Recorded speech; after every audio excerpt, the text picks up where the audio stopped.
Hello everyone, my name is Devendra Kumar so welcome to education Panchayat. आज हम बात करने वाले राउंड 3 की रिजर्वेशन को लेके, राउंड 4 यानी कि स्टे राउंड की रूल्स रेगुलेशन को लेके, एलिजिबिलिटी को लेके हम डिस्कस करेंगे। साथ ही साथ डिस्कस करेंगे राउंड 4 यानी कि स्टे राउंड में एक्सपेक्ट कट ऑफ को लेके। अगर आप हमारे चैनल पर पहली बार विजिट कर रहे होंगे तो चैनल को सब्सक्राइब कर लीजिएगा ताकि आपको हर एक अपडेट बड़ी आसानी से मिल सके।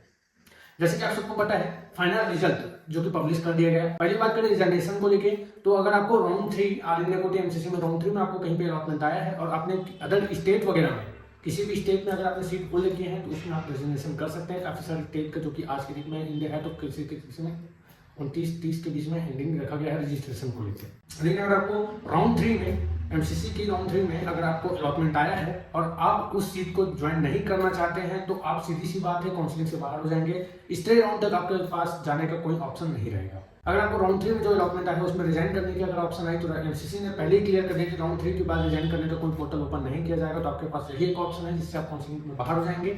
साथ ही साथ अगर आपको अलॉटमेंट आया है तो आपको उस जो कॉलेज को छोड़ना है तो उसके लिए आपको पूरे 3 साल का फीस पेमेंट वहाँ पे क्लियर करना होगा, तब कहीं जाके आप काउंसलिंग से बाहर हो पाएंगे या कहीं जाकर रिजाइन कर पाएंगे।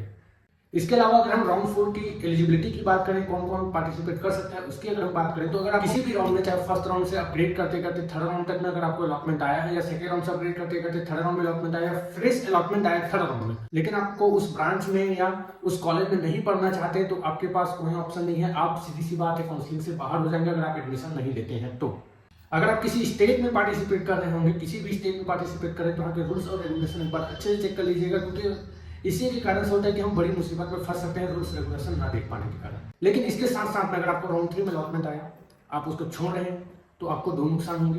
पहले तो आप काउंसलिंग से बाहर हो जाएंगे, दूसरा आपका जो सिक्योरिटी अमाउंट है वो भी चला जाएगा। और ऐसे कैंडिडेट जिनको अभी तक अलॉटमेंट नहीं आया, वो फोर्थ राउंड में यानी कि स्टेट राउंड में पार्टिसिपेट कर रहे हैं, उनके लिए भी काफी सोच विचार करने वाला बात सामने आता है। क्योंकि अगर आपने स्टेट राउंड में पार्टिसिपेट किया, वहाँ पे भी आपको कॉलेजेस वगैरह पसंद नहीं आए, कोई भी ब्रांच आपको नहीं मिल पाया पसंद का, तो उस समय आप उस जो मिला है आपने उसको लेना अनिवार्य हो जाएगा। अगर आप एडमिशन नहीं लेते हैं तो आप 1 ईयर के लिए डिबार कर दिए जाएंगे, साथ ही साथ आपको पूरा सिक्योरिटी अमाउंट भी चला जाएगा। रिपोर्टिंग की अगर हम बात करें, रिपोर्टिंग जो कि आपको पता होगा अभी चल रहा है 3 फरवरी यानी 3 फरवरी तक का समय दिया गया है। जैसे कि आप सबको पता है, जिस हिसाब से रिजल्ट लेट से आया, फाइनल रिजल्ट लेट से आया, सेम उसी प्रकार हो सके तो ये जो डेट है 3 फरवरी उसको एक्सटेंड करने की संभावना नजर आ रही है। खैर ऐसा अगर होता है तो ऑफिशियल साइट में पब्लिश कर दिए जाएंगे।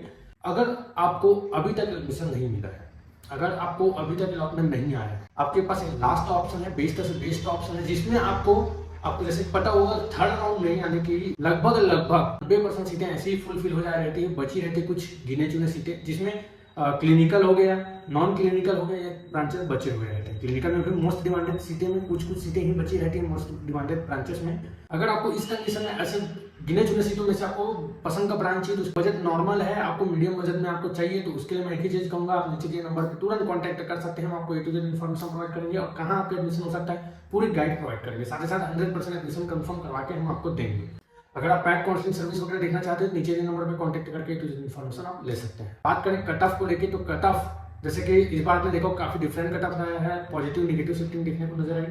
जहाँ पे अगर हम बात करें एनेस्थीसिया को लेकर, अगर डिस्कस करें, अगर हम ऑल इंडिया कोटे गवर्नमेंट कॉलेजेस की अगर हम बात करें, जहाँ पे आपको एक्सपेक्ट कट ऑफ हम लेके चल सकते हैं स्टेट राउंड में जनरल कैटेगरी को लेकर 35 से 40 हजार के आसपास। एससी कैटेगरी की अगर हम बात करें जहाँ पे 70,000 के आसपास हम एक्सपेक्ट कट ऑफ लेके चल सकते हैं, और एसटी कैटेगरी में जहाँ पे 1 लाख से 1,10,000 के आसपास में हम एक्सपेक्ट कट ऑफ कर सकते हैं। डिम्ड की अगर हम बात करें, जहाँ पे आपको लगभग 1,30,000 से 1,40,000 के आसपास हम एक्सपेक्ट कट ऑफ कर सकते हैं। इसके अलावा अगर हम डिप्लोमा कोर्सेज में अगर हम बात करें, जहाँ पे 1 लाख के अंदर में आपको मिलने की संभावना है, और इसके साथ साथ में अगर नॉन क्लिनिकल की बात करें जो कि जस्ट तो क्वालिफाइड मार्क्स पे आपको मिल सकता है। तो अगर आपको हमारा वीडियो अच्छा लगे, पैड काउंसलिंग चाहते होंगे, नीचे नंबर पे कांटेक्ट करके A to Z इन्फॉर्मेशन ले सकते हैं। हर एक अपडेट के लिए आप हमारे चैनल को सब्सक्राइब कर सकते हैं।